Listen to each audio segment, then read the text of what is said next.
Ya, vamos a comenzar entonces con la presentación de Katy Foxhodes, que hoy nos acompaña, quien es una experta en trabajo portuario, socióloga, diríamos socióloga del trabajo, ¿no, Katy? Eso sería más, eh, es académica de la Universidad de Sheffield, una de las ciudades, ¿no es cierto?, del norte de Inglaterra, con un pasado también importante en temas industriales, ¿no es cierto? Una zona industrial muy relevante. Y, y bueno, invitar también a todos aquellos que han estado ya desde ayer, ¿no es cierto?, trabajando, hemos estado trabajando con Daniel y otras personas que están acá participando de nuestras sesiones sobre temas laborales, ¿no? Ya desde ayer comenzamos a ponernos un poco en este registro, ¿no?, del trabajo portuario. Yo quisiera, eso sí, hacer una muy breve mención a la sesión de ayer, que teníamos también una sesión con una colega preparada, ¿no es cierto?, previamente, que ayer habían dos temáticas, uno que eran las relaciones laborales en los puertos y la otra las relaciones y la investigación portuaria en relación al espacio. Y teníamos a una colega también convidada el día de ayer, Paula Quintana, quien lamentablemente falleció hace relativamente poco tiempo, ¿no? Y, y bueno, la verdad es que el día de ayer no hicimos mención de eso, y quería yo hoy día eh, de alguna manera hacer pagar tributo a su recuerdo, ¿no es cierto?, a su memoria, una persona muy querida acá en Chile y en Valparaíso en especial, una de las luchadoras sociales importantes de esa ciudad y una política también relevante a nivel nacional, ¿no? Nos dejó muy tempranamente, pero alcanzó a terminar su tesis doctoral, que justamente trata sobre las disputas del el litoral y el borde costero en Valparaíso. Bueno, habiendo hecho esa mención, eh, solamente decirles que hoy día nos acompañan, ¿no es cierto?, Katy Foxhodes hasta las 12.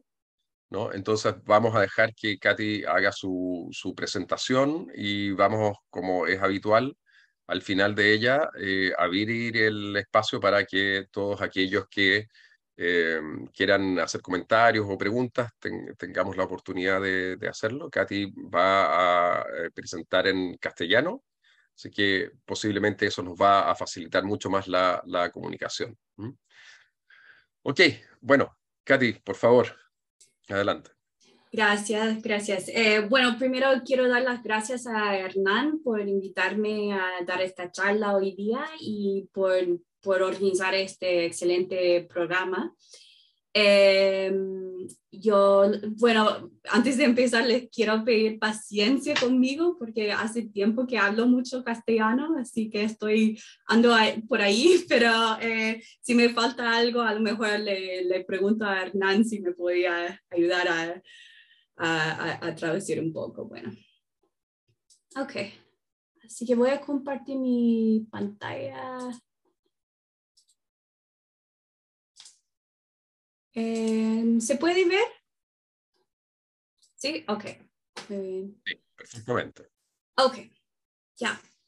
Bueno, el título de mi presentación hoy día bueno, tengo que mover esto. Poder de los trabajadores portuarios y la totalidad capitalista. Una crítica al enfoque de los recursos de poder. Y la foto que se ve aquí es una foto hecha por un estibador portugués que conoce Fátima, que se llama Sergio Sousa. Es un fotógrafo muy talentoso que toma fotos en su trabajo y me dio permisión de usarlo en mi presentación. Ok. A ver, ¿cómo? Ahí. Entonces, las preguntas de mi investigación son, primero, ¿cómo está constituido el poder de los trabajadores en una economía global? Y segundo, ¿qué implicaciones tiene esto en la estrategia sindical? Y estas dos preguntas van a guiar mi presentación de hoy día. Okay. Primero quiero explicar un poco el diseño de la investigación. Esta es una investigación que empecé en 2012 y aunque sigue activo el proyecto, en realidad la fase principal de la investigación se hizo entre 2012 y 2019. El proyecto se basa en una comparación multiescalar, transnacional e interregional de los afiliados a una organización sindical transnacional de trabajadores portuarios que se llama IDC. IDC es la sigla en inglés del Consejo Internacional de Trabajadores Portuarios. Y sé que hay varias personas que están participando en esta llamada que también conocen bien a la IDC. Los casos del proyecto son de conflictos laborales portuarios en Europa y en América Latina, pero quiero señalar que la IDC está activa al nivel global, pero elegí Europa como el punto de referencia para el norte global y América Latina para punto de referencia para el sur global. Y dentro de Europa tengo 3 casos, de los cuales voy a presentar 2 hoy día, que son los casos de Portugal y Grecia, pero también hice investigación acá en Inglaterra, donde vivo. En América Latina, los casos principales son de Chile y Colombia, aunque también, hice investigación sobre casos en otros países. El proyecto, no voy a presentar esta parte hoy día, pero quiero decir que el proyecto también tiene una comparación de la Organización Sindical de Portuarias en el sur global y en el norte global. Así que, bueno, también está esa parte de la presentación y si les interesa, me podían hacer preguntas sobre esto después. Ok, ahora voy a explicar la selección del caso, o sea, ¿por qué estudiar los sindicatos de trabajadores portuarios? Y hay 3 puntos aquí que quiero explicar. Primero, los puertos. ¿Por qué son interesantes los puertos desde el punto de vista de sociología laboral? Pues los puertos son nodos clave de la circulación mundial de mercancías y capitales. Y hay una referencia que se hace mucho de esto, de que el 90% de todo lo que se mueve dentro de la economía global se mueve por los océanos. O sea, por lo tanto, los puertos juegan un papel importantísimo en la economía global. Así que el supuesto, entonces, es que los estibadores tienen un enorme poder disruptivo en el lugar de producción por el papel clave que juegan dentro de la economía global. Y una manera de pensar esto es de ver a los puertos como cuellos de botella en la economía global. Mirando al mapa que se ve aquí, las líneas azules son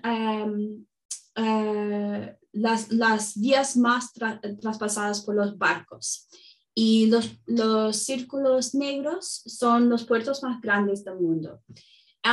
Y lo que se nota acá es que, imaginando la escala del mundo, se nota que hay muy pocos puertos grandes, o sea, por lo tanto son cuellos de botella en esta economía global. Okay. Y finalmente, como sociedad laboral, los trabajadores portuarios son un caso importante porque los pueden ver como a sus sindicatos como un mejor escenario para el sindicalismo global, porque su trabajo es intrínsecamente internacional y conectado.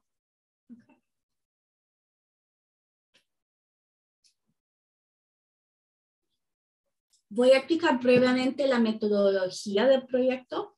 El proyecto es una etnografía basada en la organización global de los estibadores, una etnografía organizacional global.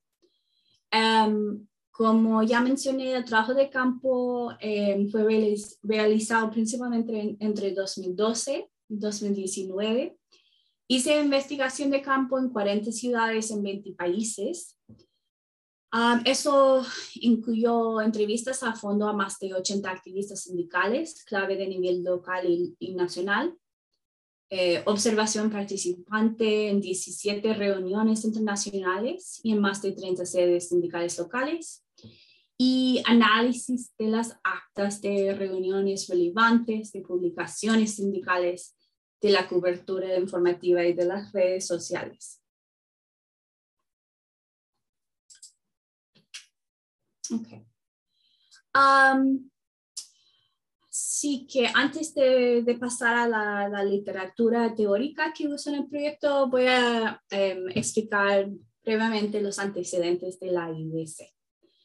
La IDC fue fundada en 2000 y los fundadores de la IDC quisieron fundar la organización para resolver los problemas burocráticos de la ITF, la Federación Internacional de Trabajadores del Transporte, que hasta ese entonces era la única organización global que incluía a los portuarios.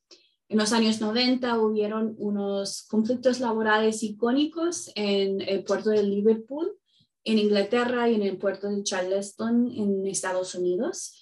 Y hubo mucha participación internacional de sindicatos, estibadores, apoyando a sus contrapartes en esos dos casos. Pero al final, su análisis fue que la ITF había sido un impedimento a la exitosa resolución de los conflictos, y que los estibadores, por lo tanto, necesitaban a su propia organización, una nueva organización, para coordinar mejor la solidaridad internacional sin intermediarios burocráticos, según su punto de vista. La IDC, aunque fue fundada en 2000, los activistas que la fundó ya llevaron años, trabajaron en conjunto de manera ad hoc desde por lo menos los años 70, apoyándose con acción solidaria cuando sus contrapartes en otros países se encontraban en conflictos. En la IDC, todos los participantes son estibadores, y la idea era que la participación sería voluntaria, a tiempo parcial y no remunerada. Y eso hace un contraste con la ITF, que es una organización mucho más profesionalizada, se puede decir.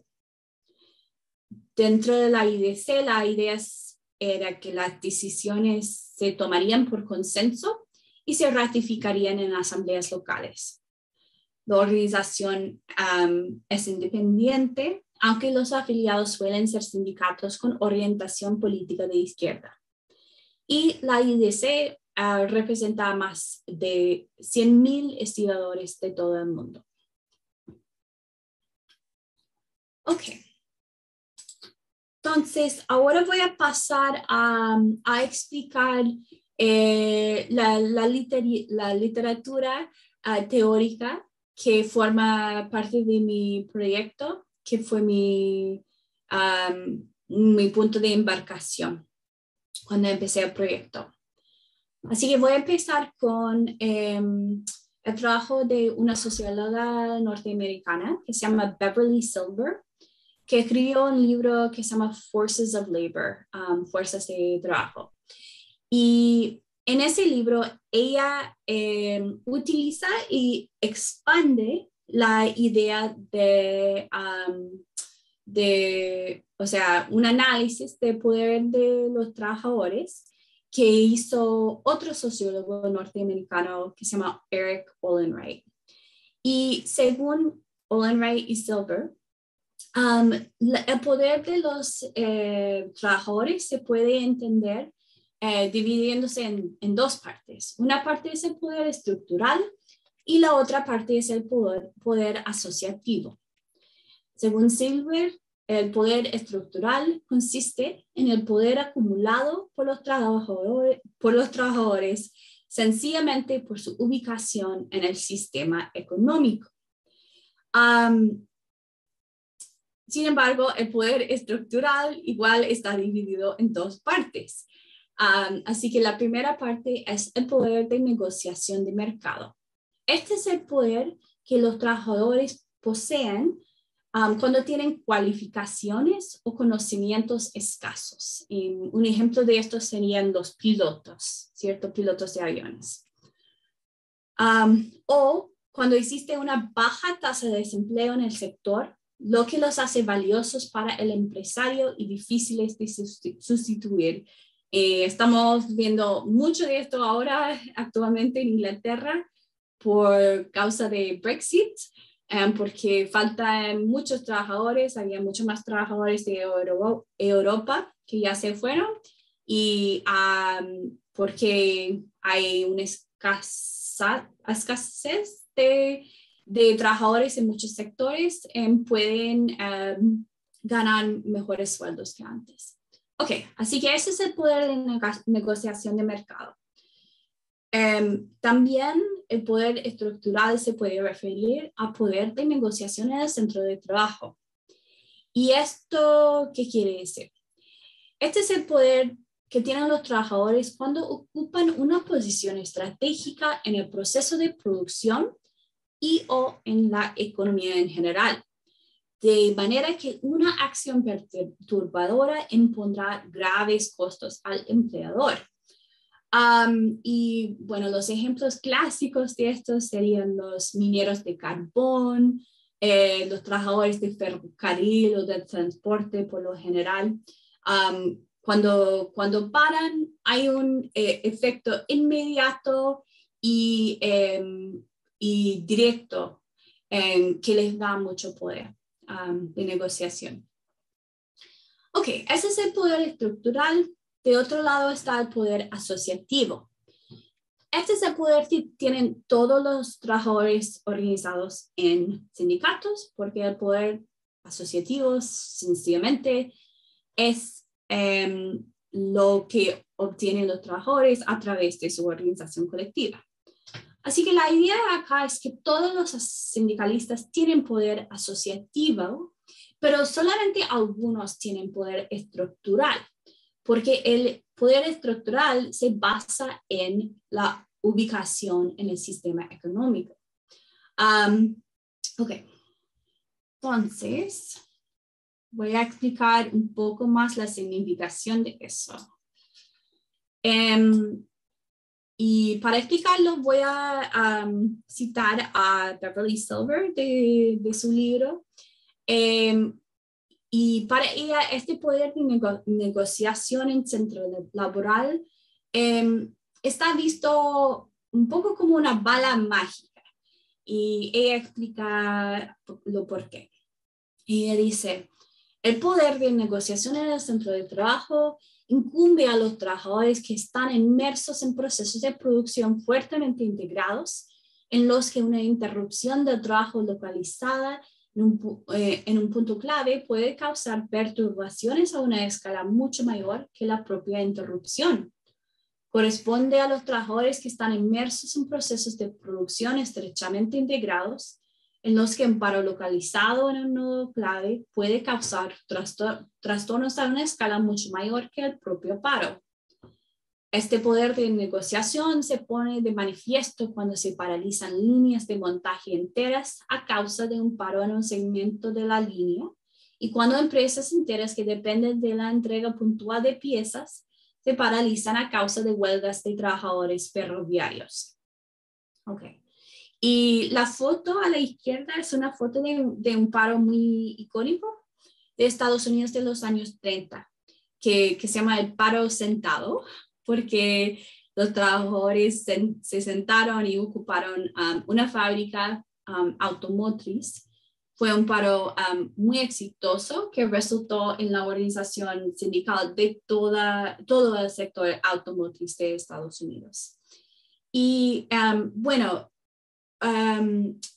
escritores y pensadores como Silver y otros han argumentado que en el siglo XXI hay que mirar hacia otros sectores para localizar el sector a lo mejor más estratégico en esta época del capitalismo.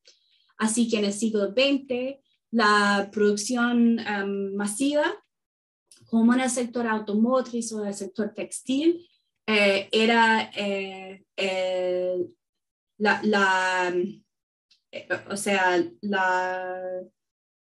allí estaba ubicado el mayor poder de los trabajadores por la organización de capitalismo en ese entonces. Pero hoy en día sabemos que vivimos en una economía global sumamente neoliberal, y es una economía que depende mucho del movimiento global de mercancía, ¿cierto? Y entonces es una forma de producción que está mucho más basada en redes y que depende mucho entonces del sector logístico. Por lo tanto, la idea es que el sector logístico hoy en día es el sector estratégico clave, en que si se podría interrumpirlo, se podría producir una nueva relación entre el trabajo y el capital en esta época. Ok, entonces después del trabajo de Olin, Wright y Silver, hubieron un montón de estudios que expandieron esta idea del poder de los trabajadores. Y actualmente esta escuela de pensamiento, se puede decir, se llama el enfoque de recursos del poder. Y si a alguien le interesa saber más de esto, les recomiendo un artículo de 2018 por Schmaltz et al., en que hacen un resumen de esta literatura. Así que se habla del poder estructural, el poder asociativo, pero también del poder institucional, societal, coalicional, discursivo. Hay una proliferación de recursos de poder en la literatura. Pero quiero hacer una pausa aquí y hacerles dos preguntas que dirigen mi propia investigación. La primera pregunta es si el poder es un recurso. ¿Nos ayuda a pensar en el poder como recurso o confunde más que sirve? Y la segunda pregunta es si el enfoque de los recursos de poder es una teoría o es simplemente un enfoque que nos da una tipología de tácticas, pero que no finalmente tiene el poder de, ¿cómo se llama esto? Una teoría tiene que ayudar al investigador a decir qué va a pasar a futuro, ¿cierto? Y una tipología, al contrario, simplemente nos da categorías para empezar a pensar un tema.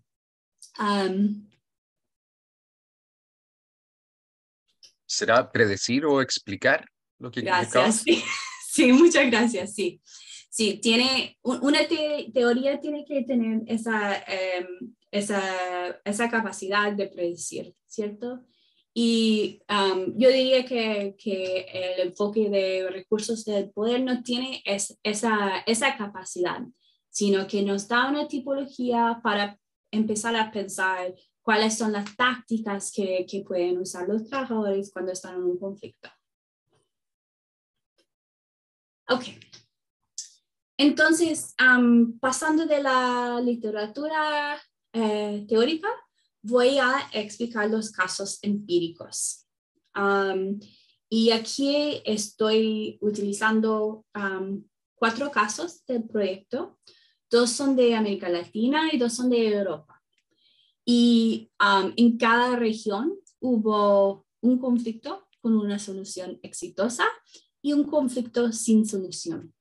Así que los conflictos que tuvieron solución exitosas eran los conflictos de Chile y de Portugal, mientras los conflictos de Colombia y Grecia quedaron sin solución.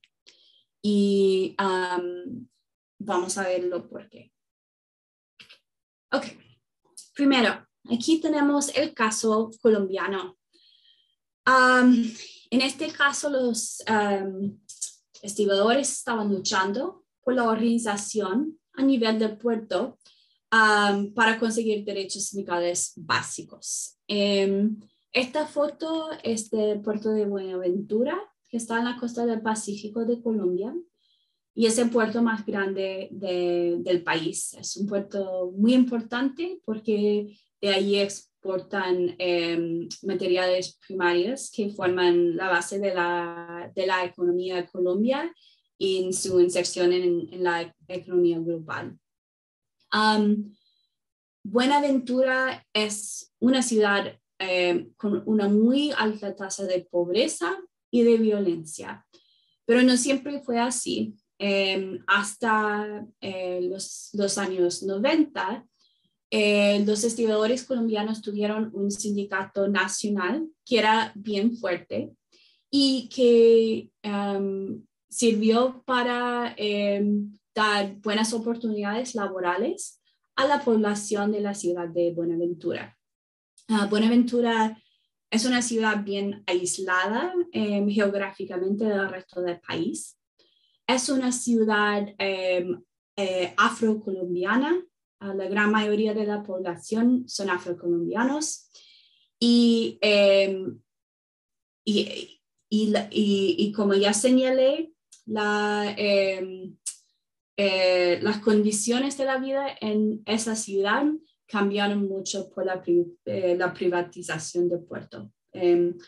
Perdieron su sindicato de un día a otro y desde ese entonces han estado luchando para organizarse sindicalmente de nuevo. Okay. Entonces, ¿cuáles son los hallazgos del caso colombiano? El puerto de Buenaventura, como ya señalé, desempeña un papel crucial en la economía exportadora del país. En teoría, los trabajadores del puerto entonces deberían poder crear importantes trastornos en la economía, dejando de prestar su mano de obra. Pero sin embargo, los estibadores colombianos en Buenaventura no pudieron ejercer todo su poder estructural. Y esto fue como resultado de 3 factores. Primero, el clima generalizado de violencia que afrontan los sindicalistas en Colombia y sobre todo en ciudades como Buenaventura, que están en regiones donde el conflicto civil está todavía más activo y el gobierno está más ausente. Segunda razón, la escasa aplicación de la legislación laboral. A pesar de varias reformas de la legislación laboral colombiana y presión internacional de grupos de derechos humanos, sigue siendo el caso de que hay una grave falta de aplicación de la legislación laboral para apoyar a los trabajadores. Finalmente, La ciudad de Buenaventura tiene un enorme ejército laboral de reserva, generado por la despoblación del área rural circundante como consecuencia del conflicto civil en curso. Okay. Así que son varios factores, pero estos 3 factores están unidos por el Estado. El papel del Estado, en el fondo, jugó un papel muy importante en el caso colombiano. Okay. Así que la investigación sobre estibadores en Colombia sugiere que los supuestos sobre la universalidad de su poder en el punto de producción resultan sobreestimados. Por el contrario, los mismos factores sociales y políticos que crean un terreno difícil para los sindicalistas en Colombia en general, crean un terreno difícil también para todos los sindicalistas portuarios. En especial, quiero señalar la persistencia de formas de violencia más explícitas de las que se observan generalmente en el norte global. Y según mi pensamiento, esta es una falta del enfoque de recursos de poder. De mi punto de vista, la perspectiva de ese enfoque es bien eurocéntrica en ese sentido. Y para desarrollar más este argumento sobre el papel de violencia de Estado en acción sindical en los puertos, recomendaría el trabajo de Tim Pringle sobre los sindicalistas portuarios en Hong Kong y China, y de Lale Khalili y Rafik Ziada sobre los puertos de los estados del Golfo. Y bueno, esta foto es una ilustración de esto. Aquí se ve un barrio al lado del puerto en Buenaventura. Se ven las muy malas condiciones en que viven los trabajadores, la pobreza en la ciudad y la presencia de militares en la violencia que hay en la ciudad. Ok. Entonces, pasando de Colombia al segundo caso, el caso de Grecia. Este es un caso muy distinto, que se trata de la privatización de puertos en ese país. Después de la crisis económica global de 2008, Grecia, como varios otros países de Europa, también experimentó una crisis de deuda soberana. Y el efecto de eso era que el gobierno del país pidió fondos de un grupo de organizaciones europeas e internacionales que se llaman Troika, para prestarles el dinero para, entre comillas, salvar su economía en ese tiempo. Pero en vez de, o sea, esas organizaciones accedieron a prestar ese dinero, pero pidieron como condición que Grecia haga un montón de cambios, reformas de su economía y sociedad. Y uno de los más importantes de ellas era de que Grecia tendría que vender todas las entidades estatales rentables del país. Y bueno, se puede imaginar que esto implicaba a un montón de sectores y entre ellos los puertos. Así que los portuarios empezaron una lucha en contra de esto, y esta lucha se basó sobre todo en el puerto de Pireo, que es el puerto más grande del país y que queda en las afueras de Atenas. Hicieron una lucha que duró varios años en contra de la privatización y después en contra de la adquisición del puerto por una empresa que se llama COSCO, que es una empresa estatal de China, pero finalmente perdieron esa lucha. Así que, ¿cuáles son los hallazgos del caso griego? Primero, los estibadores del puerto de Pireo participaron en múltiples huelgas de 24 horas con un importante apoyo comunitario y político. Sin embargo, en Grecia ni siquiera el empleo de un alto grado de poder estructural por parte de los estibadores tuvo éxito. Pese a haber apoyado a los trabajadores portuarios, el partido centroizquierdista Syriza finalmente prosiguió con la privatización tras ganar las elecciones. Así que, ¿qué falta en el caso griego? Pues el poder estructural evidentemente queda sin efecto cuando la soberanía del Estado se ve comprometida. Ok.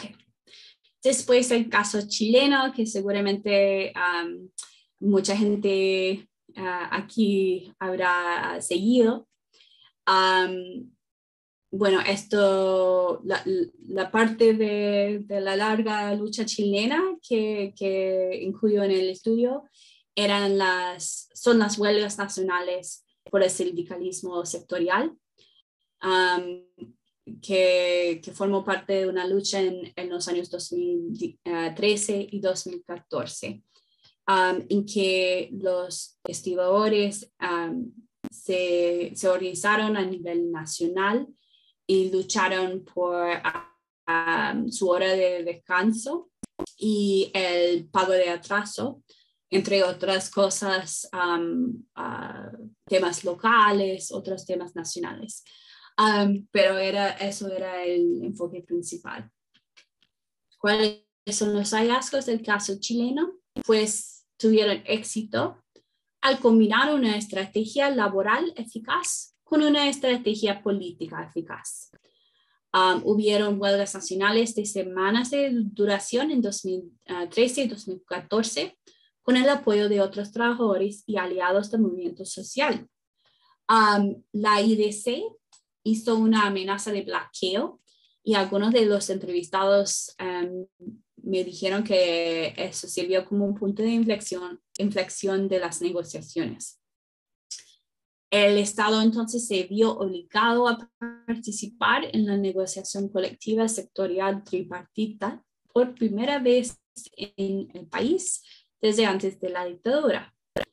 El logro de un convenio que incluye tanto a los trabajadores permanentes como a los eventuales, todo ello a pesar de la ley, era un momento muy importante. Así que, ¿qué falta para entender el caso chileno si lo vemos de perspectiva del enfoque de los recursos de poder? Pues que las alianzas externas magnificaron el impacto de la acción sindical y amortiguaron el impacto de la represión estatal que experimentaron los sindicalistas, sobre todo en el puerto de Antofagasta y San Antonio durante el conflicto. Ok. Y el segundo caso exitoso era el caso de Portugal. Y en Portugal los estibadores estaban luchando contra un esfuerzo para terminar con la mano de obra sujeta a control sindical en los puertos. Igual que en Grecia, esto pasó en el contexto de la crisis económica global y una crisis de deuda soberana en el país. La crisis portuguesa era bien dura, pero no tan dura que en Grecia, pero igual bien dura. Y el gobierno pidió ayuda también del Troika. Y el Troika dijo que, bueno, le podemos prestar el dinero, pero también tendrán que tomar muchas medidas para, entre comillas, reformar su economía. Y hubo un listado larguísimo de reformas que pidieron, entre ellas una medida para terminar con la mano de obra sujeta contra los sindicatos en los puertos. Así que de allí empezó el conflicto portugués. ¿Cuáles son los hallazgos? Pues, los portugueses tuvieron éxito al combinar una estrategia laboral eficaz con una estrategia política eficaz, igual que en el caso chileno.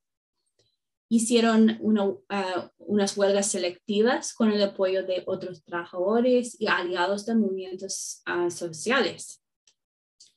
La amenaza de bloqueo de la IDC también jugó un papel importante como punto de inflexión en las negociaciones. Finalmente, los portugueses obligaron al Estado a dar marcha atrás en sus planes. Aunque tengo que señalar que desafortunadamente este conflicto ha tenido muchas secuelas y la historia más larga no ha sido tan exitosa, pero en 2014 y 2015 sí tuvieron mucho éxito. Así que, ¿qué falta para entender el caso portugués de perspectiva del enfoque de recursos de poder? Pues, igual que en el caso chileno, las alianzas externas magnificaron el impacto de la acción industrial. Y en el caso portugués, amortiguaron el impacto de una soberanía comprometida por la situación económica y la necesidad de pedir ayuda de Troika. Ok, entonces en la última parte de la presentación voy a presentar mi análisis comparativo de los casos. Y quiero empezar con dos argumentos. El primer argumento que quiero hacer analizando los casos es que se ve que la posición más fuerte para los trabajadores desde una perspectiva económica, o sea, que son estratégicas por su ubicación en la economía global y el papel que pueden jugar como cuesta de botella, puede ser simultáneamente la posición más débil para los trabajadores desde una perspectiva política, porque las huelgas en sectores estratégicos amenazan la reproducción de las condiciones de acumulación de capital en general. Entonces es muy probable que los estados desencadenen conflictos o intervengan en ellos precisamente debido a la capacidad de los estibadores para crear problemas que trasciendan los límites de sus lugares de trabajo inmediatos y no a pesar de ella.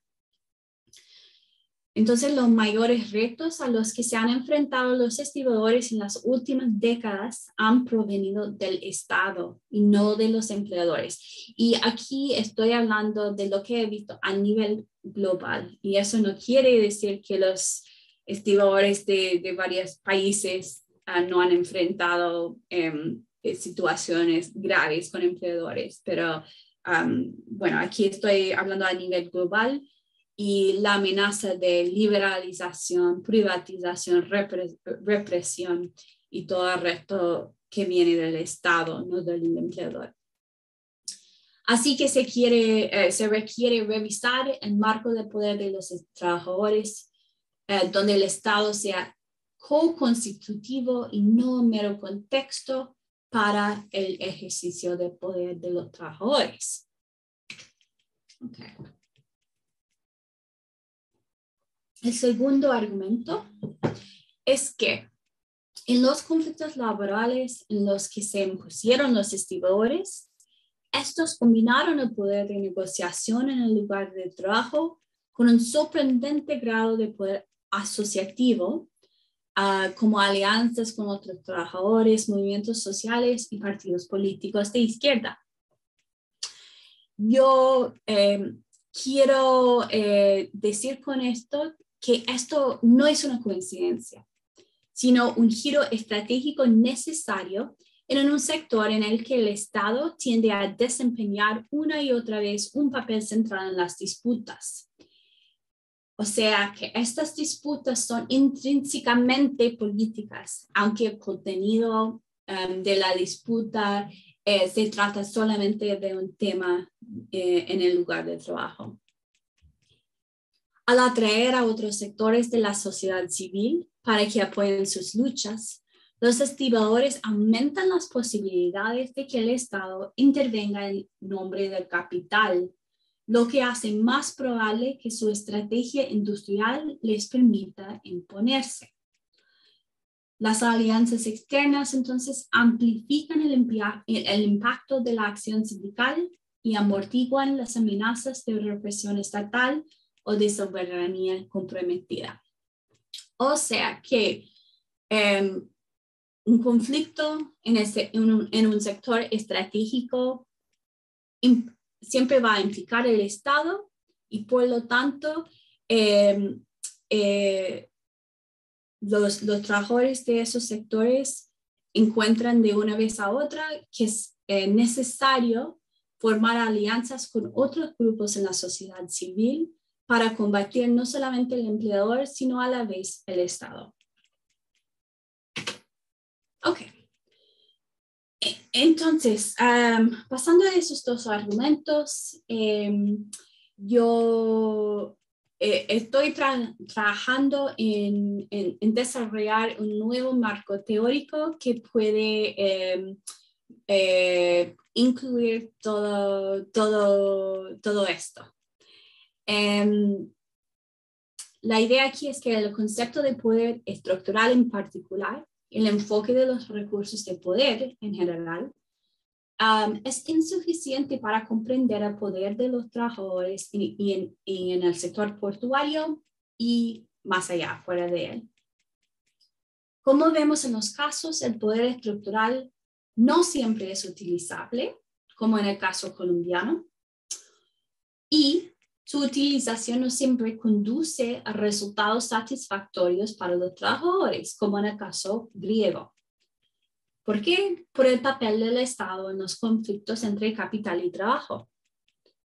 En general, el enfoque de los recursos de poder es erróneo, porque trata del poder de los trabajadores como recurso discreto, dividido en silos y que ya existe. O sea, el poder estructural está allí, podemos sacar un poco de eso, mezclarlo con un poco de este otro recurso de poder y de allí tenemos todo listo. No es así. En vez del enfoque de recursos de poder, yo propongo un enfoque basado en el trabajo del pensador marxista griego Nikos Poulantzas, que era un teorista marxista del Estado. Siguiendo el trabajo de Poulantzas, yo propongo que el poder es una relación dinámica, no un recurso. El poder es una relación dinámica entre el trabajo y el capital, continuamente remodelada a través de luchas que son a la vez constituidas por el Estado y que a su vez reconstituyen al Estado. Poulantzas se refiere a esto como la materialización y condensación de la relación de fuerzas. O sea, el Estado en sí es la materialización y condensación de la relación de fuerzas. Y segundo punto, esta relación entre el trabajo y el capital no solamente tiene una dimensión económica, sino también una dimensión política y una dimensión social. Estas tres dimensiones se superponen y son co-constitutivas. Las dimensiones económicas de esta relación, es decir, el poder estructural, no existen aislados de las dimensiones políticas y sociales. ¿Okay? Entonces,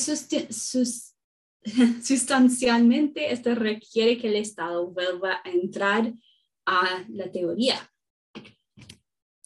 Así que cómo podemos reintegrar el Estado para entender mejor la situación. Pues la base de poder para todos los trabajadores es fundamentalmente la misma, según mi juicio, y reside en la mutua interdependencia del trabajo, el capital y el Estado, lo que voy a explicar más en un minuto. El poder de los trabajadores solo existe en relación con el capital y el Estado. No puede entenderse adecuadamente de forma aislada o en abstracto, es decir, como un recurso. Solo comprendiendo lo que el capital y el Estado son capaces de hacer en una coyuntura determinada, podemos entender el poder del trabajador. En cambio, los enfoques dominantes del poder de los trabajadores tratan a los estados como meros contextos para el ejercicio del poder de los trabajadores y tienden a descuidar el análisis de las posibilidades de que dispone el capital durante los conflictos. Sin embargo, los intentos actuales de introducir el papel del Estado en nuestra comprensión del poder de los trabajadores, es decir, el concepto de poder institucional dentro del enfoque de los recursos de poder, son demasiado limitados. Porque el papel del Estado no se limita a los sistemas formales de relaciones laborales, como por ejemplo en la literatura de las variedades de capitalismo. En el extremo, como en Colombia, el Estado ejerce actos de violencia contra los sindicalistas o los sanciona. Pero en todos los países, el Estado constituye el terreno de lucha a través de la legislación laboral, la política económica, las funciones ideológicas del Estado, la disposición a usar su aparato represivo, etc. Incluso cuando el Estado está cada vez más ausente, entre comillas, en la economía, es decir, en el neoliberalismo, es evidentemente una presencia ausente que activamente va configurando el resultado de las luchas laborales.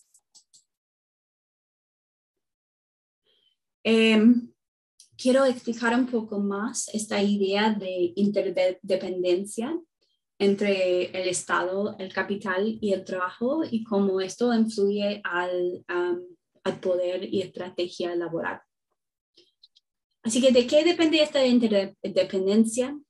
El Estado, primero, depende del capital para invertir, pero también depende de los trabajadores en su doble papel de ciudadanos y productores de plusvalía. En consecuencia, el Estado tiene que buscar un equilibrio entre la amenaza de una crisis de rentabilidad y la amenaza de una crisis de legitimidad. Y Pulantzas o los académicos que estudian Pulantzas refieren a esto como la autonomía relativa del Estado capitalista. La idea aquí es que el Estado capitalista actúa en el interés a largo plazo del capital en su conjunto, mientras que a veces compromete los intereses a corto plazo o los intereses de particulares sectores del capital para mantener el funcionamiento del sistema capitalista. Por lo tanto, tanto el trabajo como el capital tienen a su disposición la posibilidad de involucrar al Estado en las disputas de manera más activa para resolverlas a su favor, cuando la acción en el lugar de producción por sí sola no es suficiente. Los estibadores intentan involucrar al Estado en las disputas gracias a primero su capacidad de amenazar la rentabilidad.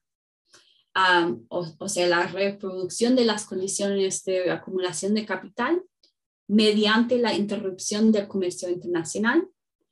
Y segundo, su capacidad de amenazar la legitimidad del Estado mediante la formación de alianzas externas con actores en la sociedad civil, lo que les permite hacer reivindicaciones contrahegemónicas exitosas durante las disputas. De este modo, los estibadores de Chile y Portugal consiguieron que el Estado resolviera los conflictos laborales a su favor y reconstituyeron el terreno de lucha para el movimiento obrero en general en sus países. Para cerrar, voy a tratar dos preguntas que me han hecho muchas veces cuando hago esta presentación. La primera pregunta es si son realmente necesarias las amenazas a la legitimidad en sectores estratégicos.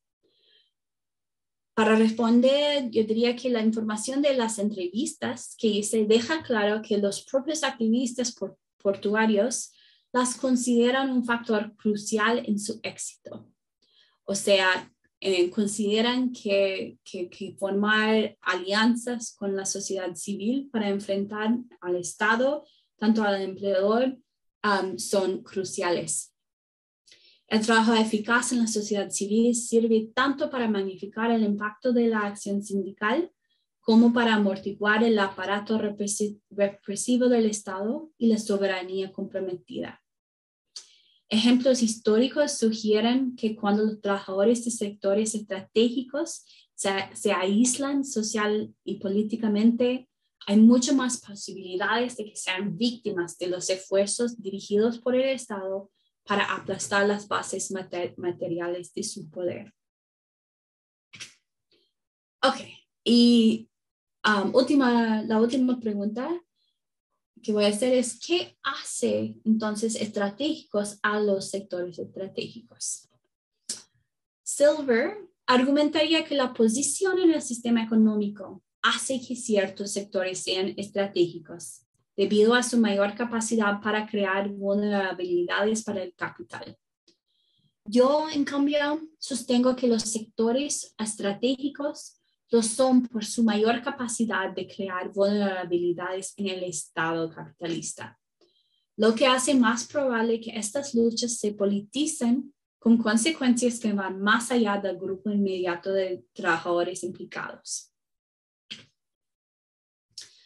¿Y cuáles son las consecuencias entonces para la estrategia sindical?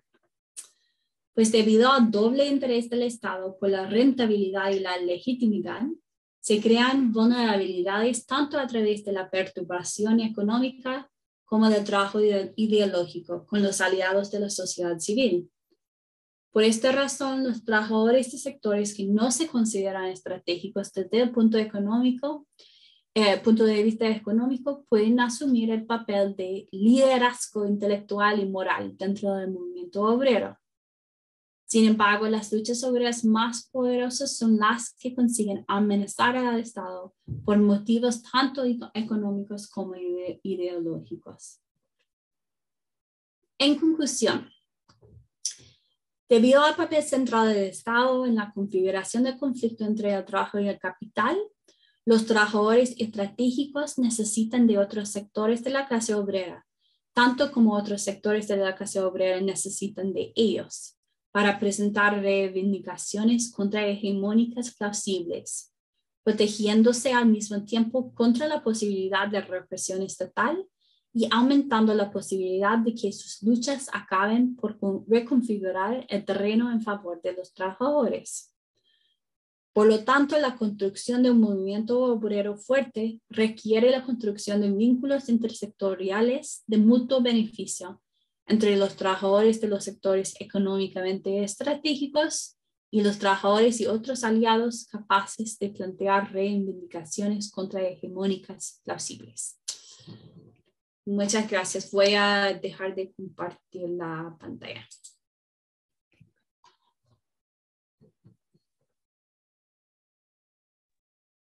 Muchas gracias, Katy. Fue una excelente presentación, muy instructiva también, yo creo, para muchos de los presentes.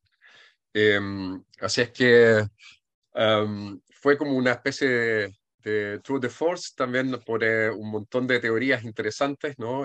Acerca del poder de los sindicatos. Así es que dejamos ahora abierto el espacio para la conversación y planteamiento de preguntas.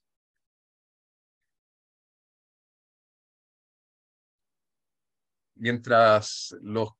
Ah, perdón, ahí, Daniel, Daniel. Ya, vale, gracias Hernán. Katy, yo antes de hacer una pregunta, que más básicamente de ahondar en las propuestas teóricas de revisión de los recursos, del enfoque, bien, hay enfoque, recursos por sindical. La pregunta es si esto, yo estoy perdido o esto no lo has publicado, esta propuesta teórica. ¿No lo has publicado aún o está publicada? No.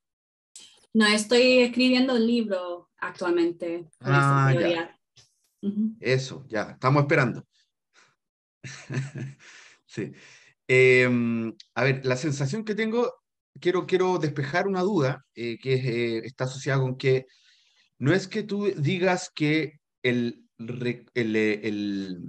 componente económico no es que no exista, sino que está condicionado y en relación dinámica, ¿cierto?, con estos otros elementos de alianza intersectorial y de legitimidad frente al Estado, ¿cierto? Porque da Exacto. la sensación no es que tú borres la idea de del lugar estratégico en la economía, ¿no? Exacto, exacto. Y que ese mismo poder económico, bueno, nunca lo podemos ver como algo aislado de lo social y lo político. El gobierno está, las acciones del gobierno influyen mucho en ese poder económico, así que no se puede separar em, cada parte tan fácilmente como lo hace los recursos de poder. En ese marco, Cari, yo quería preguntarte, déjame no extraverme en la pregunta, me puse a escucharte y se me borró. Dame 2 segundos, Hernán, para recuperar la pregunta porque tenía, pasarla bien. Está bien. Anótate, ordénate ahí nomás, no te preocupes. Yo aprovecho entonces, porque también tenía una, mientras no aparece ninguna otra pregunta. Em, Katy, a ver si podemos conversar un poco también sobre este tema. Pues yo conozco bien el trabajo de Stefan y de la gente de Jena, ¿no? Que han trabajado sobre esta temática. No recuerdo, había unos colegas también canadienses a quienes conocí también, creo que eran de Quebec, ¿no? No recuerdo ahora los nombres, Lebec, algo así. Am, y me parece a mí que esa literatura también se explicaba un poco en el contexto en el que ellos trataban de enfatizar la revitalización de los sindicatos, ¿no? Y poniendo el acento en las capacidades de los propios sindicatos. ¿M? Y tal vez ahí uno entendía un poco, ¿no es cierto?, por qué este énfasis en los recursos propios y mirando a la propia organización. Yo siempre tuve un poco como tú, creo, una sensación un tanto de insuficiencia, porque para mí el poder siempre ha sido relacional, ¿no? Y tal vez no tanto por la influencia de Pulanza, que me parece muy, muy importante, por como tú lo explicas, sino que más bien incluso por una comprensión más básica, weberiana del poder, ¿no? Em, y, y mirado desde ese punto de vista también, ¿no? Me surge a mí mucho la duda de si la idea de poder como amenaza, como capacidad de ejercer amenaza, ¿no? La estamos trabajando de manera adecuada, ¿no? Porque em, en la literatura sobre el poder también muchas veces se distingue poder de influencia, ¿no? Y me parece que eso podría ser algo que también nos podría ayudar a comprender los detalles de manera más sutil, ¿no? De cómo se ejerce poder también a veces sin que se manifieste exactamente en los conflictos todavía, ¿no? Como un poder disuasivo en ocasiones porque está esta amenaza, ¿no? Entonces, pero igual está influyendo allí. ¿M? Em, Porque me parece a mí mucho que en general tendemos a observar el poder cuando se expresa sobre todo, o no diré casi exclusivamente los conflictos. Entonces, lo interesante es mirar que esto está operando todo el tiempo. Ese es mi planteamiento, ¿no? Y esa, eh, e- eso me lleva a preguntarte, ¿no es cierto? ¿Cómo ves tú que está entonces en los periodos en los cuales no hay todavía conflicto, que es cuando nosotros metodológicamente, ¿no? Uno se pregunta, bueno, pero ¿cómo cuando está allí latente, ¿no? Y no está del todo expreso el poder, ¿no? No está del todo manifiesto. ¿Cómo lo hago? Ese es el típico problema que tenemos los cientistas sociales, por eso que vamos a mirar al conflicto, ¿no? Pero en el intertanto, tal vez tendríamos que buscar otras metodologías, ¿no es cierto?, para seguirlo mirando, ¿no?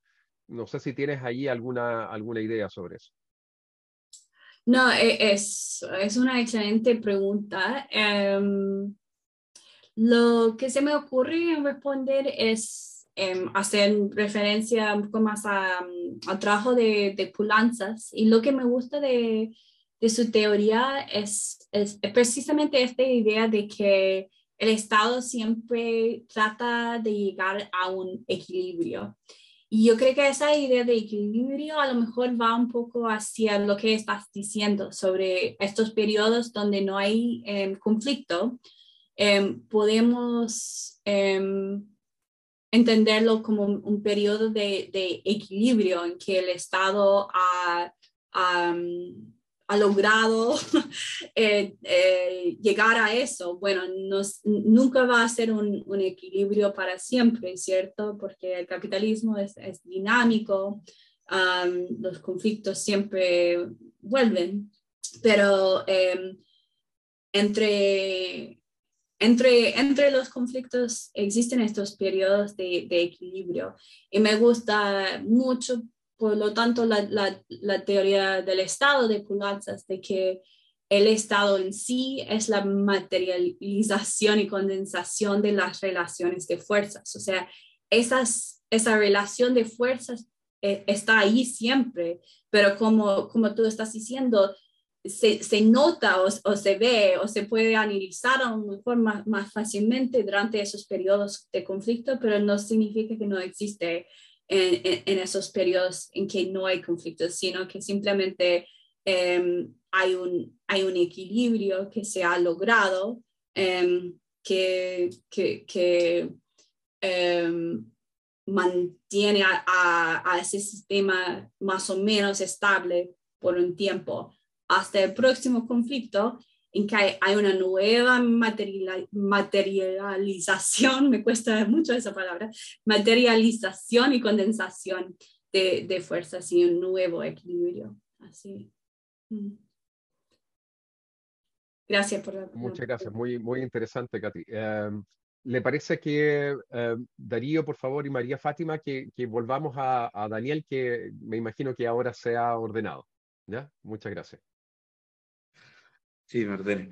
Gracias, Hernán. No, la pregunta era cómo lo podíamos sumar dentro de esta, bueno, cuando uno va reconociendo la complejidad y que por lo tanto ninguna reducción de enfoque permite comprender verdaderamente como las dinámicas sociales, se empieza a complejizar y a crecer como la idea de las variables, entre comillas. Entonces yo quisiera desordenar más aún, y cómo lo ves tú con el tema de la tradición histórica, ¿no? Porque además otra de las características propias de los sindicatos de estibadores, que también tienen otros sindicatos de similares características de lo que es reconocido como estratégico, es además esta idea de una tradición de combatividad, ¿no? Entonces, no es una cuestión como reciente, sino que hay un bagaje, hay una historia, hay una tradición en que están los cuerpos, en la memoria, ¿cierto? Que indica que nosotros podemos luchar y luchando ganamos, ¿no? Entonces, y que hay casos bien dramáticos en que eso, bueno, el ejercicio del Estado lo rompe radicalmente y necesita una violencia muy radical para romperlo,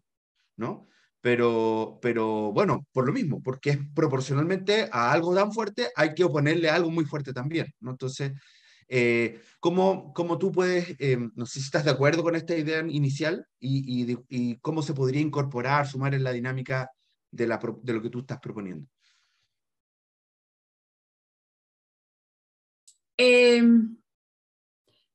No sé si entendí bien la pregunta. Entiendo lo que estás explicando, pero ¿cómo será la pregunta?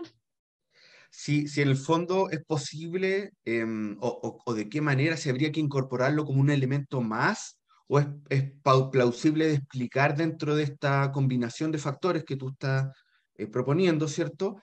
La idea de que además hay una tradición histórica de combatividad en los sindicatos que también influye finalmente en el desarrollo de una lucha, de un conflicto sindical y su éxito, ¿no? La disposición de radicalizarlo, etc.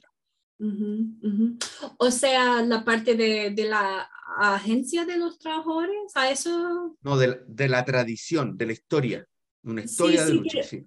pero Podría ser, de qué punto de podría ser la vista cultura, como la la cultura cultura? tal vez, Ujú, Daniel, El ¿estás hecho pensando algo el así? hecho de que haya, de que, por ejemplo, en el caso de los sindicatos, cuando hablamos del caso chileno, por ejemplo, no solo Valparaíso, sino de todos, y ahí es donde Camilo es experto, siempre habla de que en el fondo aquí hay una historia de 100 años de los ujú, sindicatos, de los estibadores ujú, luchando, siempre como un movimiento, un sector que lucha ujú, mucho y suele ganar, ¿no? ujú, ujú, Entonces, también hay una especie de idea de que yo, estibador, si lucho, puedo ganar. A ujú, diferencia de, yo, bueno, nosotros académicos, yo que he tratado de tener ciertas luchas, comillas, sindical como académico, me va pésimo, ujú, pésimo. ujú, No, no hay ninguna idea de que yo lo académico voy a ganar, no, ujú, ujú, ¿no? ujú, Entonces, sí está también esta parte, no sé si llamarle historia, tradición, ujú, ¿Mm? ¿cómo se llama? Memoria, ¿no? Si ujú. eso lo has visto, cómo aparece. Yo sé que es intuitivo, solamente para proponerlo como en esta Sí. combinación. Sí, sí, no, sí, es importante. Te pregunté de qué punto de vista te interesa porque yo creo que eso sí va un poco a la parte cultural, como dice Hernán, también un poco de la agencia colectiva de los trabajadores. Este, la presentación que hice se trata mucho más de la parte estructural, pero obviamente, seguro, por supuesto, siempre está esa parte. Um, es verdad que los trabajadores portuarios tienen esa reputación, se puede decir, por la compatibilidad, y no solamente en Chile, en muchos países, pero no en todos los países. Em, así que no es solamente algo que tiene que ver con su lugar en la economía, es algo que va más allá. Em, la verdad es que no sé dónde ponerlo en esta teoría que estoy desarrollando, sino que simplemente quiero decir que creo que es una parte muy importante y yo soy socióloga, así que me interesan las estructuras y los sistemas. Y lo que siempre admiro respecto de los historiadores es que yo tengo la sensación que dejan mucho más espacio para cosas que son más bien, ¿cómo se dice? Uy, como coyunturales o like uh, none, I don't know, like something that just, Contingentes, ¿cómo? ¿Cómo? contingentes, contingent. Puede ser, puede ser, contingentes, claro, claro, claro, claro, contingentes. Así que eso es algo que me gusta de la historia, porque yo no creo que todo puede eh, caber dentro de una teoría, no importa qué complejidad o sofisticación tiene. Y por eso es muy importante hacer estudios de caso, estudios históricos que se basan en justamente eso, en los detalles específicos de un lugar y un tiempo. Y no estoy pretendiendo hacer eso, sino hacer un comentario más general sobre los padrones que he visto tras todos los casos. Yeah. Gracias por la Am, pregunta. no, muy, muy interesante también la discusión que se suscitó allí, ¿no? María de Fátima. Olá,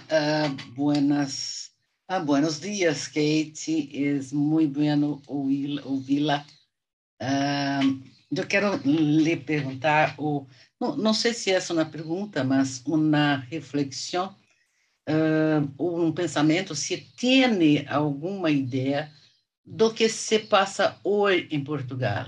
Porque quando Portugal se tem uma experiência exitosa, em 2014 e 2015, lo tem um fracasso muito grande a partir de 2019. Se os trabalhadores se quedam sem emprego, demitidos por uma falência mentirosa, uma falência que não é a verdade. E hasta hoje não se tem nenhum ganho. E se desestrutura o sindicato, termina com as relações que os trabalhadores poderiam ter, e se há 150 estibadores que não têm mais emprego há 3 anos. Isto é também uma forma de pensar a dinâmica do poder. Como vês isto? E porque me interessa, eu estive em agosto em Portugal agora. É muito destrutivo o processo. Os trabalhadores, a direção sindical está muito baixa, muito barra, muito difícil a situação. Uma outra questão que não entendo bem, quando se tem puerto que é totalmente privatizado, como se faz essa relação do Estado? Porque o Estado busca o equilíbrio. Como é isto? Porque tivemos agora problemas muito sérios em Brasil em relação aos puertos, com as decisões de nosso ex-presidente genocida, não fascista. Então, os puertos ficaram, os trabalhadores ficaram, seria largados por eles mesmos. E a direção sindical não tem força, apesar de ter a história de luta. É como, eu luto, eu ganho. Isso que estavam a falar aqui. Eu luto, eu ganho. Eu tenho uma história muito forte de conquistas em el puerto brasileiros, os puertos brasileiros. Então, essas duas coisas que eu queria ouvir de você. E muito bom vê-lo, muito bom. Muy feliz. Igual, muchas gracias, Fátima. Bueno, no sé si ya conocen a la colega Fátima, pero es una especialista en salud laboral en puertos de Brasil, que lleva muchos años trabajando con el sindicato del Puerto de Santos. Así que agradezco mucho su comentario y su pregunta. Y bueno, empezando con Portugal, sí, es una historia muy triste lo que ha pasado en los últimos años. La verdad es que no lo he podido seguir al nivel que me gustaría. Bueno, ahora estoy trabajando en otros proyectos, pero según los contactos que tengo con los compañeros allá, sé que han sufrido han sufrido mucho y ha sido un desgaste enorme. Me gustaría conversar con ellos para tener su análisis de por qué después de las victorias que tuvieron hace 7 años, las cosas cambiaron tanto.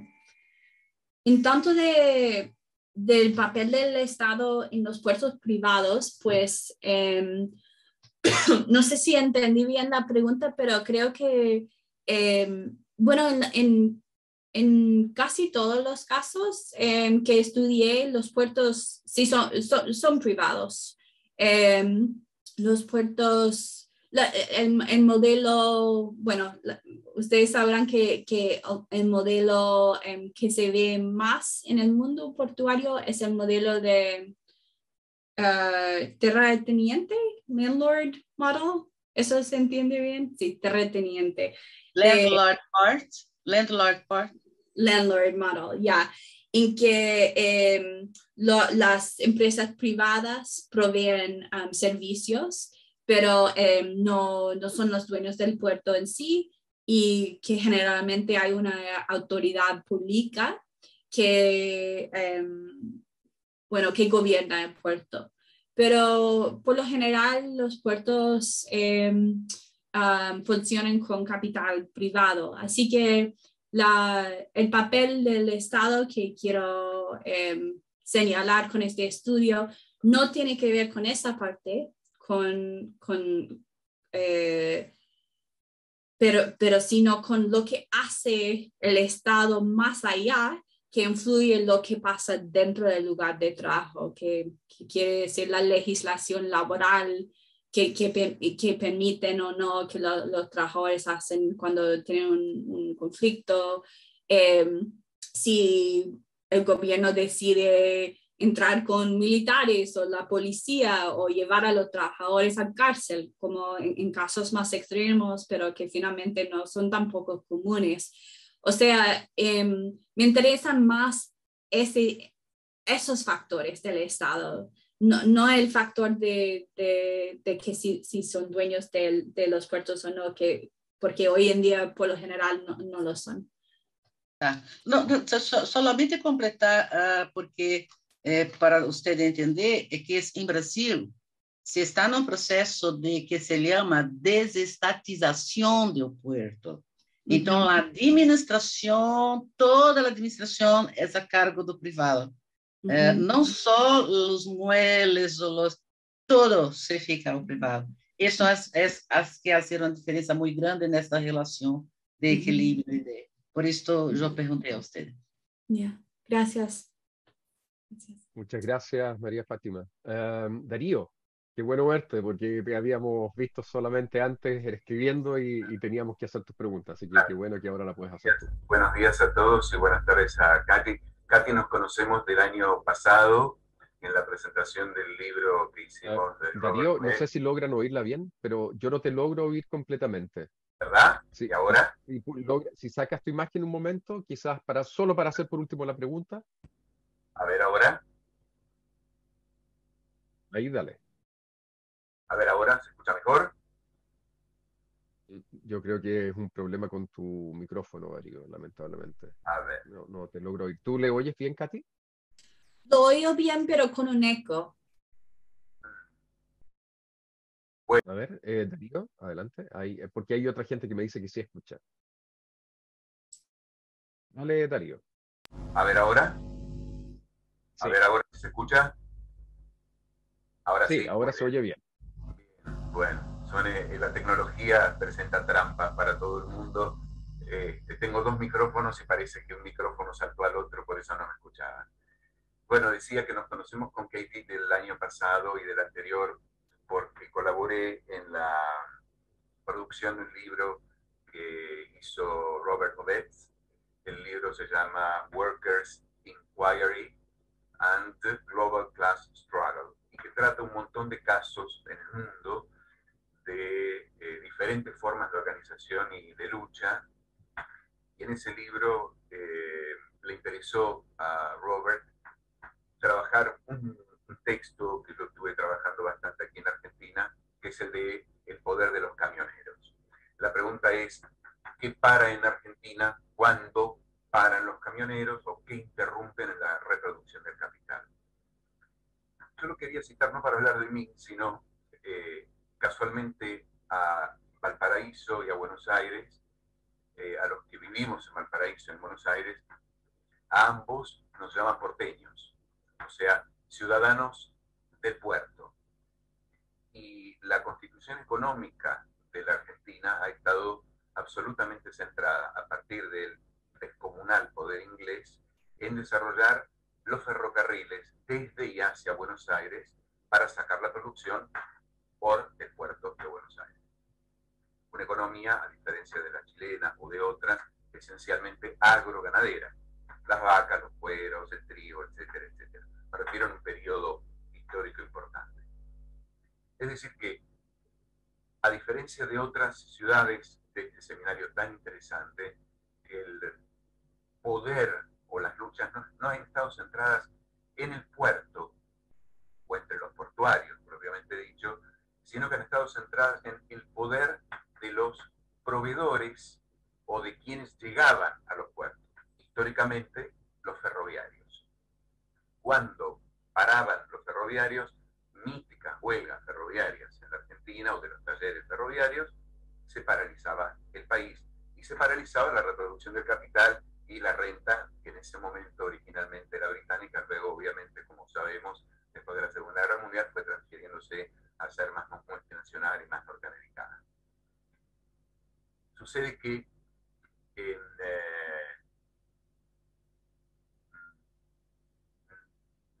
perdón, ¿qué no se entiende, Daniel? Yo tampoco el mismo problema de micrófono. Sí. Okay. Sí, No sé si pero tú Katy oyes si bien, está Katy, escuchando ¿o por no? último. Sí. Sí, eso es lo importante. Tú puedes oír bien, parece, Katy. Estoy captando una parte y una parte no. No sé, Dario, si podrías poner el resto de la pregunta en el chat, así para poder entenderlo todo. A ver ahora el último tramo, si se escucha. No. Sí, por ahora sí. Ok. Lo que señalaba es que hubo en la Argentina, a diferencia de las situaciones de puertos que ustedes estaban describiendo y que en el seminario se trabajaron tanto, que aquí el poder estuvo más centrado en el poder de los ferroviarios, de los ferrocarriles, que llegaban al puerto de Buenos Aires como centro principal de exportación agroganadero, y que eso fue mutando y que en la actualidad ese poder está relacionado con los camioneros, porque más del 90% de las cargas en la Argentina actualmente no se transportan por ferrocarriles, sino por vía de los camiones.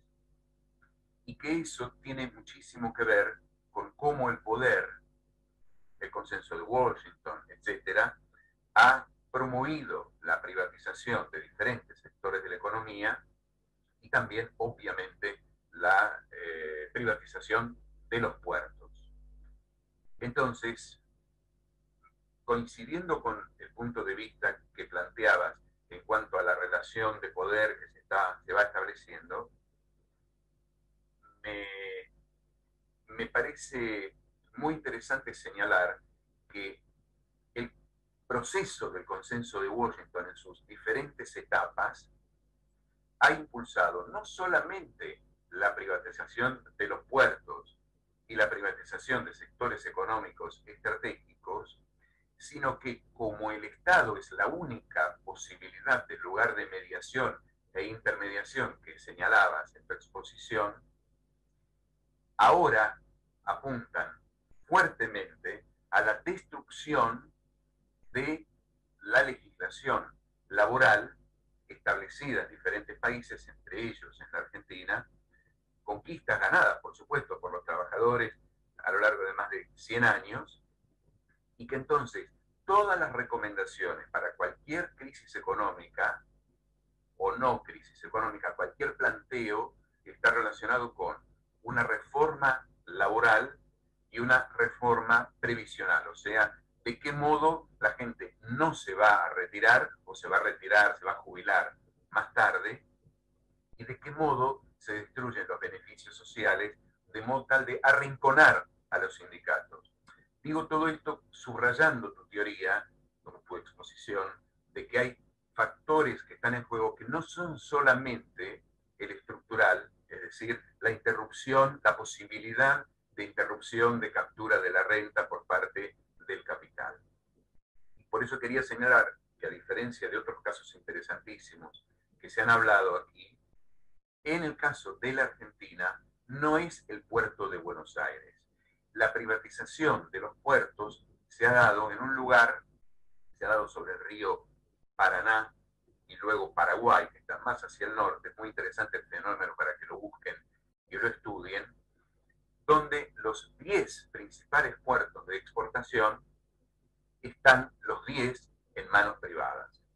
Y el poder de fiscalización que tiene el Estado en su nivel municipal, provincial y nacional dentro de esos puertos privados es absolutamente cero, porque son literalmente territorios privados a los que no entran, no se puede entrar a fiscalizar fiscalizar.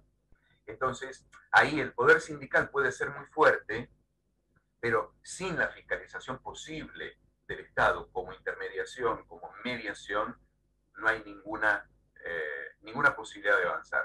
Quería contarlo todo esto, todo junto, porque me parece que es un fenómeno diferente a otros que se han conversado y que en este momento está la gran disputa por si alguno de esos puertos pueden nacionalizarse o si puede aumentar el poder de fiscalización, porque no alcanza con que los camioneros no trasladen las cargas al puerto.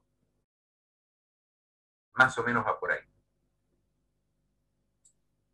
Muchas gracias por esa reflexión desde Argentina y bueno, quiero decir, es un placer de verlo después de tanto tiempo y creo que, bueno, tu pregunta al final va un poco hacia lo que dije a Daniel en respuesta a su pregunta, que estás señalando la importancia de tomar estas cosas caso por caso y enfocarnos en casos específicos, la importancia del lugar, la importancia de lo cuándo, y saber que hay mucha variedad entre los países. Pero yo creo que cada caso podía ir ampliando nuestro entendimiento del papel del Estado en esta relación de poder entre el trabajo y el capital.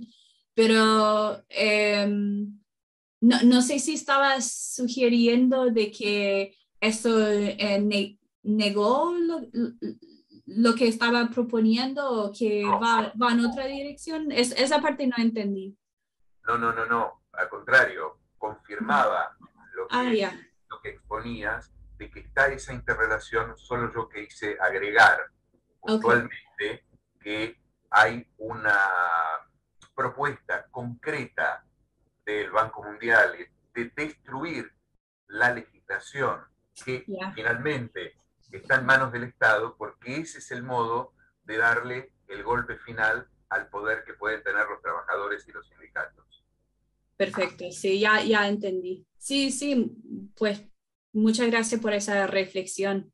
Y hay que seguir intercambiando nuestros conocimientos que todos tenemos colectivamente sobre distintos casos y países para ampliar nuestro entendimiento.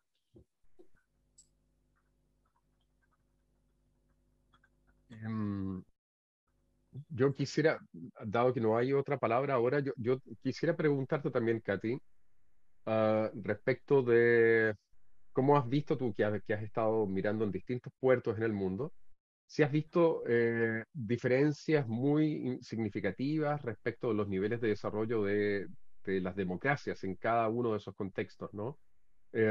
Porque me parece a mí que la idea, ¿no es cierto?, de la autonomía relativa del Estado adquiere más relevancia, pero uno tiene que modularla, ¿no es cierto?, dependiendo de qué tan democrático sea también ese país, ¿no?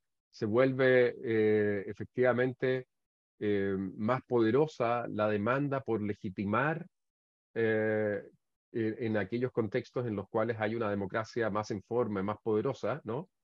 Y, y tal vez allí la consulta sería eh, por el contexto, ¿no es cierto?, de democracias capitalistas versus otras clases de regímenes, ¿no? Y mientras más o menos democrático, tal vez también esto podría tener algún tipo de implicancia. Y la otra pregunta, también un poco asociado al mismo tema, ¿no? Que quizás uno podría leerlo en parte en la dimensión esto de las variedades de capitalismos, ¿no? ¿Qué diferencias también tú verías allí, entendiendo que en aquellos países en los que hay, por ejemplo, un estado de bienestar más en forma, ¿no? Versus aquellos otros que tienen un modelo más típicamente liberal, ¿no? Como pensando en la distinción básica inicial de esa literatura, ¿no? Como poniendo esa polaridad, ¿no? Pero que lo interesante además para agregar un segundo elemento a esta segunda pregunta, en el caso de América Latina, a mí me convence mucho, ¿no es cierto?, lo que ha hecho Ben Ross-Schneider, ¿no?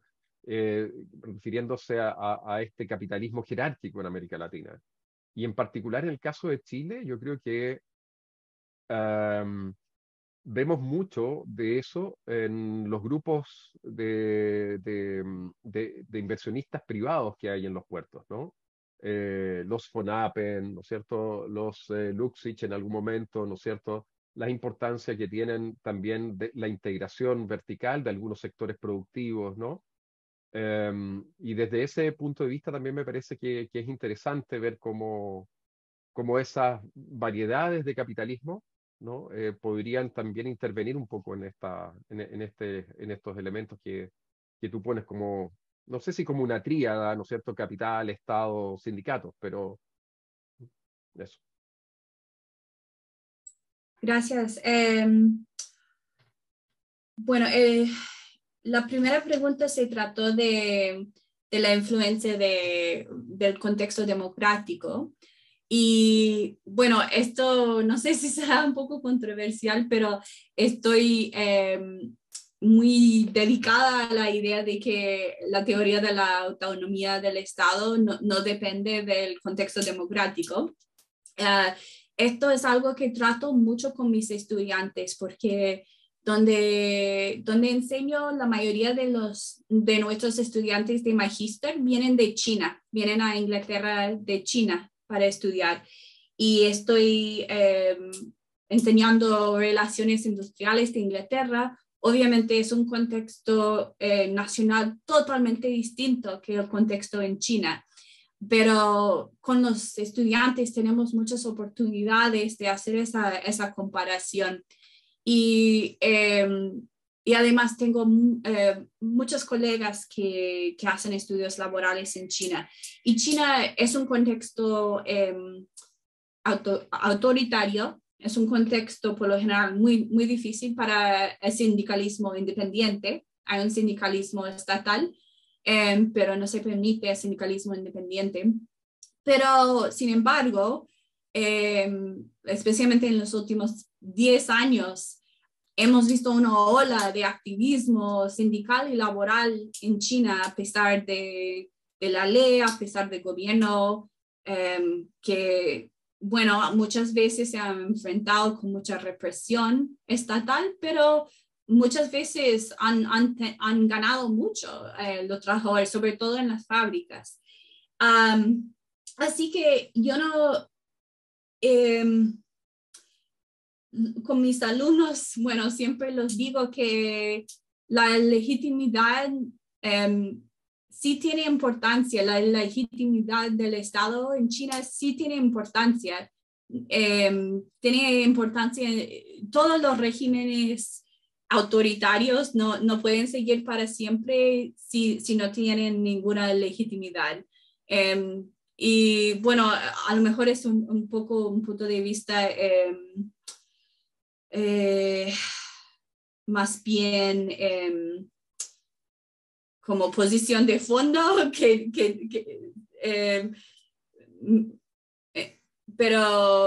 pero así lo veo y veo, bueno, según los estudios de la transformación de regímenes autoritarios, igual podemos ver muchas veces el papel de los sindicalistas, bueno, especialmente en Brasil, en Sudáfrica, un papel importantísimo. Bueno, los movimientos sociales igual, obviamente. Pero yo no creo que la falta de democracia significa que no importe la legitimidad del Estado. Y la segunda pregunta sobre las variedades de capitalismo. A ver, a mí me interesa mucho las variaciones en el capitalismo nacional, pero yo creo que la teoría de las variedades de capitalismo es demasiado estrecha para captar todo lo que me interesa, porque está basada, bueno, empezó con estudios de capitalismo de países europeos Y como he señalado con esta presentación, hay muchos factores importantísimos que quedan afuera porque no son factores que se ven mucho en países europeos, como la represión violenta abierta del Estado, que en muchos países es el factor más importante para empezar la variedad de capitalismo en ese país hacia los trabajadores. Así que me gusta esa perspectiva de que hay variación nacional, pero la sustancia de esa teoría la encuentro demasiado estrecha.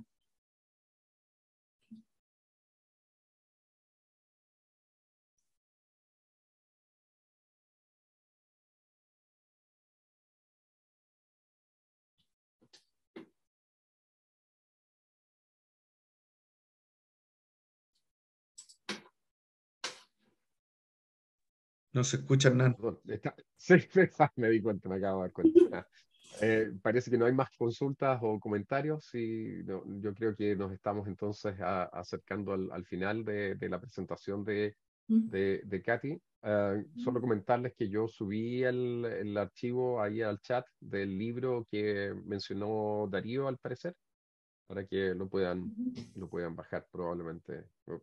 Esto no sé si debería decirlo, ¿no? Es así en público.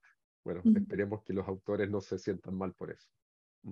Eh, Bien, bueno, muchas gracias, Katy. Gracias a todos quienes han participado durante esta intensa semana de sesiones. Les quiero dar las gracias en nombre del equipo que hemos estado detrás de esta organización.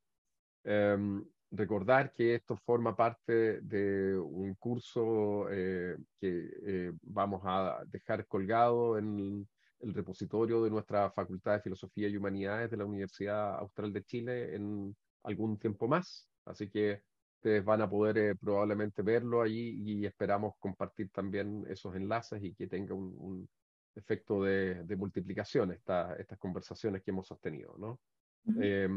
Durante esta semana, Katy, nos visitaron, ¿no es cierto?, también otras personas que entramos por distintos lados a la discusión sobre la ciudad y el puerto, los territorios, ¿no es cierto?, la gobernanza portuaria, los movimientos también ciudadanos y de protestas a las inversiones de expansión portuaria, en fin, o sea, fueron una serie de variados aspectos que se fueron cubriendo y bueno, todos esos aspectos, creo yo, nos ayudan a tener una mirada sobre lo complejo que es esta realidad, diríamos, transdisciplinaria, ¿no es cierto?, que es la ciudad, puerto y los territorios, ¿no? Hoy día hemos podido ver que ya para estudiar uno de esos aspectos, ¿no es cierto?, las relaciones laborales, debemos necesariamente incorporar, ¿no es cierto?, también otros elementos como los aspectos legislativos, los aspectos, ¿no es cierto?, de organización económica,